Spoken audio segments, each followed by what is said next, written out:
जरा सोचो, पूरी दुनिया में एक इंसान सिर्फ एक कंगारू के साथ अकेला रह जाए। कुछ ऐसा ही होता है हमारी आज की कहानी में। कहानी की शुरुआत में उए नाम का एक आदमी रॉकेट में बैठकर चांद पर जा रहा था, लेकिन फिर इसी दौरान पाई नाम का एक बहुत बड़ा एस्ट्रॉयड धरती की तरफ मुड़ गया। ये उस एस्ट्रॉयड से भी बड़ा था जिसने धरती पर डायनासोर्स को खत्म किया था। इससे बचने के लिए इंसानों ने एक प्लान बनाया। चांद पर जिस स्पेस स्टेशन में उए जा रहा था, उस स्पेस स्टेशन को भी इसी चक्कर में बनाया गया था। उसके अंदर कई खतरनाक आधुनिक हथियार थे जिनकी मदद से एस्ट्रॉयड को तबाह करके उसके मलबे को चांद की ग्रेविटी की मदद से धरती से दूर खींच लिया जाएगा। 8 साल तक लगातार मेहनत करने के बाद आखिरकार इंसान इस मिशन में कामयाब हो गए और अब अपना काम खत्म करने के बाद उए और उसके सभी साथी वापस धरती पर आने के लिए तैयार थे। पर वापस आने से पहले उए अपनी कमांडर जिंग के सामने अपने प्यार का इजहार करना चाहता था और इसी चीज की तैयारी के लिए उसने अपने कमरे में जाके हेडफोन्स में गाने लगाए और एक लेटर लिखना शुरू कर दिया।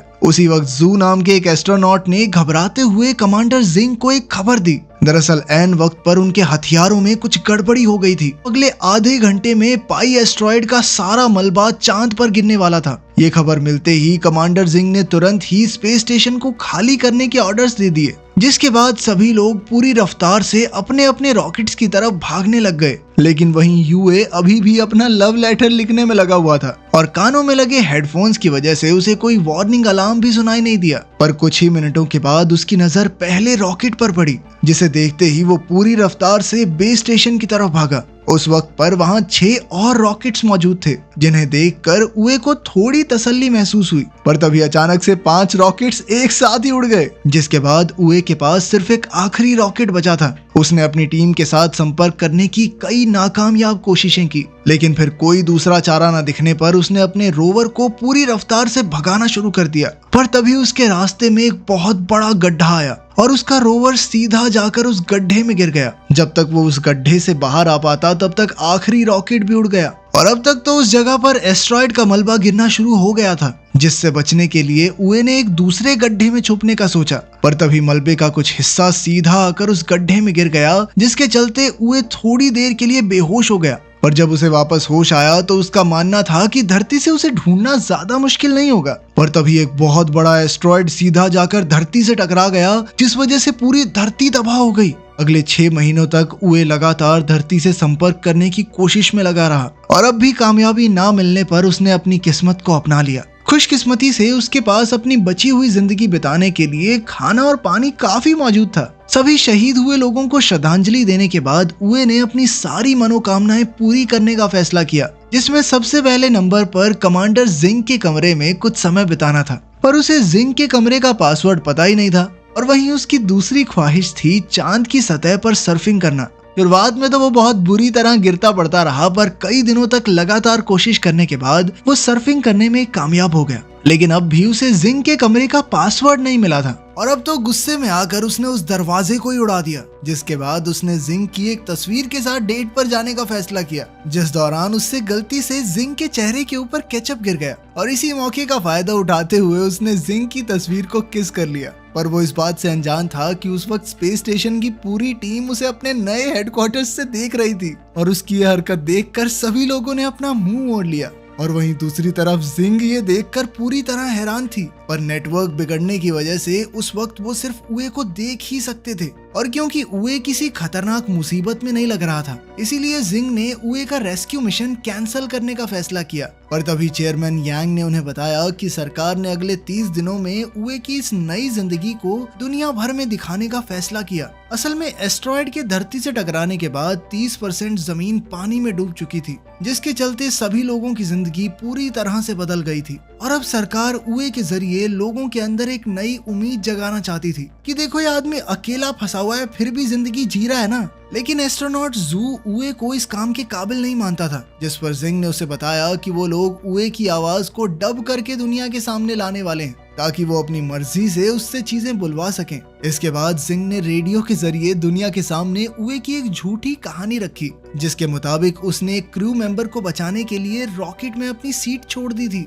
और साथ ही जिंग ने दुनिया को उए की नई जिंदगी के ब्रॉडकास्ट के बारे में भी बताया। उधर 196 दिन बीत जाने के बाद उए एक दिन अपनी एक दवाई लेने के लिए वेयर हाउस में गया और वहीं हेडक्वार्टर्स में उए की आवाज को डब करने के लिए फ्लूटिस्ट नाम के एक वॉइस ओवर आर्टिस्ट को बुलाया गया, पर उसे कोई भी स्क्रिप्ट नहीं दी गई। और इस बार जब उए वेयर हाउस में पहुंचा तो उसकी नजर एक नई और अनजान चीज पर पड़ी, जिसे शुरुआत में उए ने एक लड़की समझा और उससे बातें करना शुरू कर दिया। पर जैसे ही वो उसके पास पहुंचा तो उसने देखा कि वो एक हट्टा कट्टा कंगारू था। और उसी समय पर जब लाइव स्ट्रीमिंग चालू की गई तो कैमरा सीधा उस कंगारू के चेहरे पर चला गया और इधर सभी चीजों से अनजान फ्लूटिस्ट ने भी कंगारू के होठों के हिसाब से डबिंग करना शुरू कर दिया। जिंग ने फ्लूटिस्ट को रोकने की कोशिश की, पर तब तक बहुत ज्यादा देर हो चुकी थी और कई लोगों ने इस चीज को देख लिया था और अपनी इसी गलती के चलते जिंग और जू को चेयरमैन के सामने पेश होना पड़ा, जहां उन्होंने बताया कि उनकी रिसर्च टीम कॉन्ग नाम के कंगारू को बेस स्टेशन पर ही छोड़ आई है। और वहीं दूसरी तरफ फ्लूटिस्ट कोई असली वॉइस ओवर आर्टिस्ट नहीं बल्कि सोशल मीडिया पर अलग अलग चीजों का वॉइस ओवर करने वाला एक इन्फ्लुएंसर था। और अपनी इस गलती के बाद जिंग ने फैसला किया कि वो लोग वीडियो की डबिंग करने के बजाय उसे एक कहानी की तरह सुनाएंगे। उधर स्पेसशिप में कॉन्ग को अपने पास बुलाने के लिए उए ने एक फीमेल कंगारू का रूप लिया, पर जैसे ही कॉन्ग को उसकी असलियत के बारे में पता चला तो उसने उए को पीटना शुरू कर दिया, जिसे देखकर फ्लूटिस्ट जोर जोर से हंसने लग गया। इसके बाद जिंग ने सारी गलती की जिम्मेदारी अपने सर ले ली और तभी उसे एक और खबर मिली कि स्पेसशिप में कॉन्ग और उए के बीच एक फाइटिंग मैच होने वाला था। इसके बाद सभी लोग बड़े ही ध्यान से उस मैच को देखने में लग गए, पर तभी कॉन्ग ने अपनी ताकत दिखाते हुए उए को पेट मार के बेहोश कर दिया। उसकी इस हालत को देखकर जिंग ने उए से बात करने की कोशिश की और जब होश आने पर उसने कम्युनिकेशन चैनल पर लाइंस देखी तो वो खुशी से रोने लग गया। किसी को सुन ना पाने के बावजूद भी उसे इस बात की खुशी थी कि धरती पर लोग जिंदा हैं। आपस में समझौता करने के बाद उन दोनों ने अपने रोवर में बैठकर एक टूटे हुए अपोलो 18 के पास जाने का फैसला किया ताकि वो उसका इस्तेमाल लूनर स्टेशन पर पहुंचने के लिए कर सकें, जहां पर एक रॉकेट मौजूद था जिसकी मदद से वो वापस धरती पर चले जाएंगे। इधर उए ने अपनी पूरी ताकत लूनर डॉग को ढूंढने में लगा दी जो उए की मदद कर सकता था। इसके बाद उए ने अपना पूरा ध्यान स्पेसक्राफ्ट को फिर से बनाने में लगा दिया, जिसे देखकर सभी लोग काफी हैरान थे। और जब जिंग ने उसकी फाइल चेक की तो उसे पता चला कि असल में वो एक फ्लाइट डायनामिक्स इंजीनियर था जो कि फिलहाल मेंटेनेंस डिपार्टमेंट में काम कर रहा था। अपने 282वें दिन उए ने बताया कि उनके टूटे हुए इंजन की वजह से उनके रोवर की एक वेट लिमिट थी, जिसके चलते उसे कॉन्ग को वहीं छोड़कर आगे बढ़ना पड़ेगा। पर फिर भी कॉन्ग उसे जबरदस्ती वापस अपने बेस पर ले आया। और तभी उए को याद आया कि वो यहाँ मौजूद एक हथियार को प्रोटोटाइप इंजन की तरह इस्तेमाल कर सकते हैं, लेकिन इसमें काफी ज्यादा खतरा था। पर इसके बावजूद भी कॉन्ग उसका साथ देने के लिए तैयार था। उसकी ये बात सुनकर एस्ट्रोनॉट जू ने पूरी टीम को बताया कि ये काम हो जरूर सकता है, पर सूरज ढलने से पहले उसे बेस पर लाना काफी ज्यादा मुश्किल था, क्योंकि प्रोटोटाइप इंजन सोलर पावर से काम करता था और चांद का एक दिन धरती के 14 दिनों के बराबर होने के बावजूद भी अगर उए उसे लगातार ड्राइव करता रहा तो भी वो वहां तक नहीं पहुंच पाएगा। सबका मानना था कि ये काम नहीं हो सकता, पर सूरज ढलते ही उए ने उल्टी तरफ ड्राइव करना शुरू कर दिया।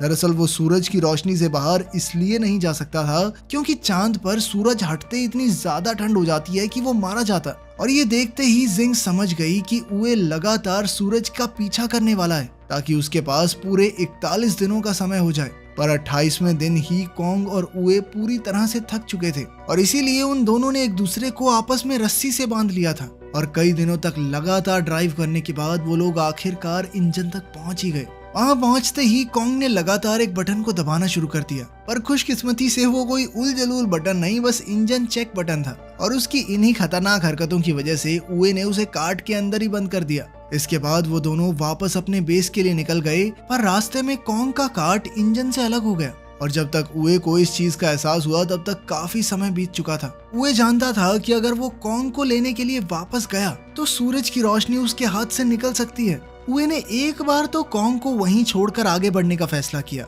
और उसकी हरकत देखकर सभी लोग काफी हैरान थे। पर कुछ ही मिनटों बाद वो पूरी रफ्तार से वापस कॉन्ग की तरफ मुड़ गया और थोड़ी देर तक वापस चलने के बाद वो आखिरकार कॉन्ग तक पहुंच ही गया। पर अब सभी कैलकुलेशंस के बाद सबका मानना था कि वो लोग समय रहते वापस नहीं लौट पाएंगे। इसीलिए जिंग ने सभी लोगों को जल्द से जल्द लूनर डॉग को ढूंढने का आदेश दिया ताकि उसकी बैटरी की मदद से उए वापस अपने बेस तक पहुंच सके।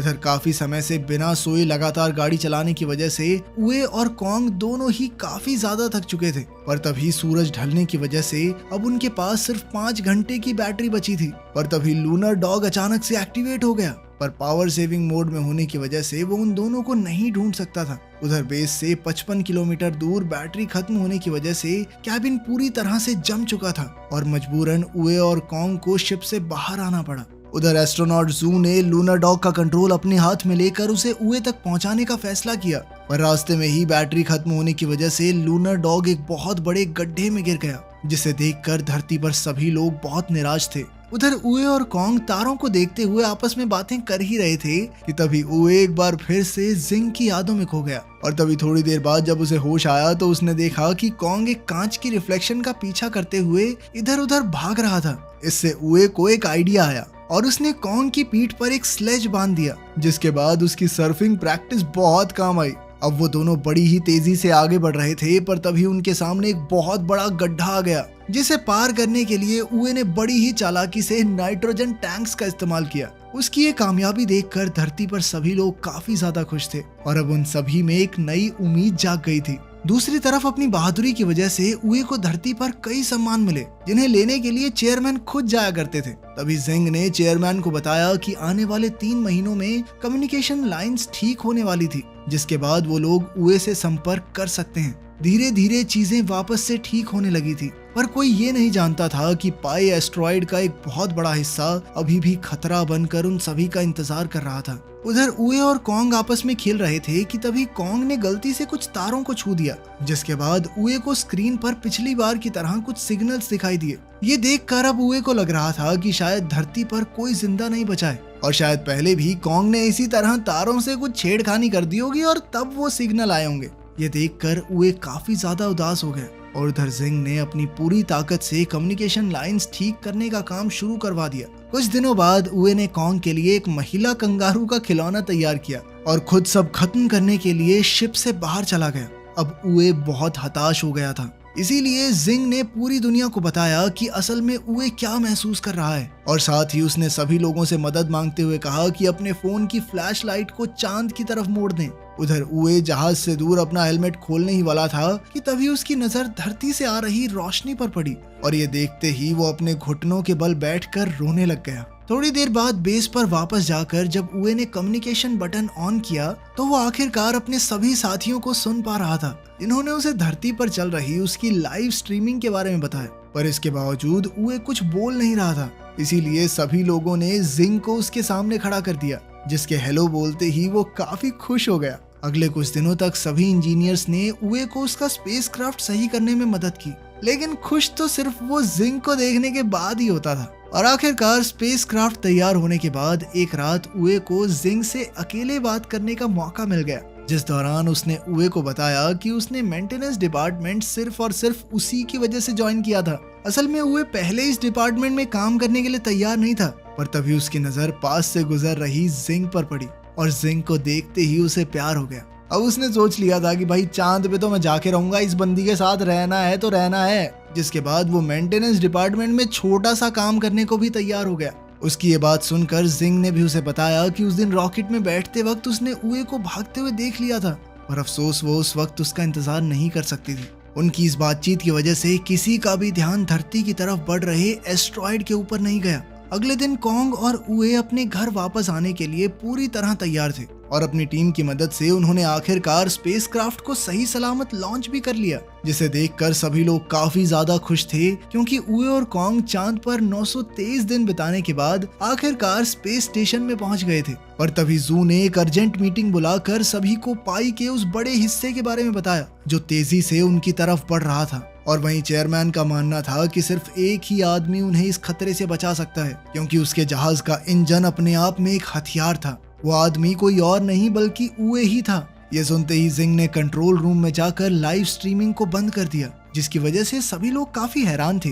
पर इससे पहले कि वो उए से बात करती, उसे पहले ही इस खतरे के बारे में पता चल गया था। असल में उसने हेडफोन्स के जरिए उनकी सारी बातें सुन ली थी और अब वो जानता था कि मिसाइल्स में इंजन्स ना होने की वजह से उसे खुद उन मिसाइल्स को एस्ट्रॉयड से टकराना पड़ेगा और मिसाइल के एक्टिवेट होने से पहले उसे अपने स्पेस क्राफ्ट में वापस भी आना होगा। इस मिशन में उसके जिंदा बचने के चांसेस बहुत ज्यादा कम थे, पर इसके बावजूद भी वो इस काम को करने के लिए तैयार हो गया, क्योंकि वो जानता था कि अब धरती को बचाने की जिम्मेदारी उसी के कंधों पर है। पर साथ ही उसने जिंग को कहा कि अगर वो मर गया तो अपने लिए किसी और को ढूंढ ले, क्योंकि वो उसे अकेले उदास जिंदगी बिताते हुए नहीं देखना चाहता। उए के हामी भरते ही धरती पर सभी लोगों को अंडरग्राउंड बंकर्स में जाने के आदेश दे दिए गए। इसके बाद उए ने सबसे पहले कॉन्ग को उसकी सीट से बांध दिया ताकि वो सही सलामत धरती पर पहुंच सके, लेकिन कॉन्ग अपने दोस्त के साथ ही रुकना चाहता था।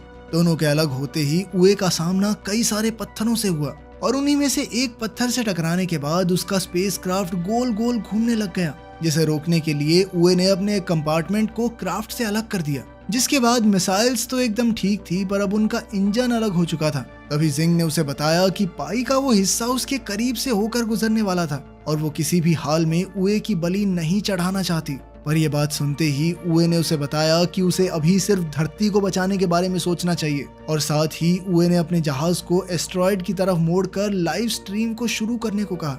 इसके बाद उसने मिसाइल्स को डिटैच करते हुए सबके साथ के लिए उनका धन्यवाद किया। साथ ही उसने सबको बताया कि वो हमेशा सोचता था कि या तो आगे वाले मरेंगे या फिर पीछे वाले, बीच में काम करना एकदम सेफ है, लेकिन आज वो धरती और उस एस्ट्रॉयड के बीच में खड़ा हुआ था। इसके बाद वो जिंग का पसंदीदा गाना गाते हुए पूरी रफ्तार से एस्ट्रॉयड की तरफ बढ़ने लग गया, जिसे देखकर जिंग के साथ साथ सभी लोग रो रहे थे। उसके एस्ट्रॉयड के पास पहुंचते ही जिंग ने मिसाइल्स का बटन दबाने की नाकामयाब कोशिश की और उस वक्त उसके दिमाग में सिर्फ उए के साथ बिताए हुए कुछ पल ही घूम रहे थे।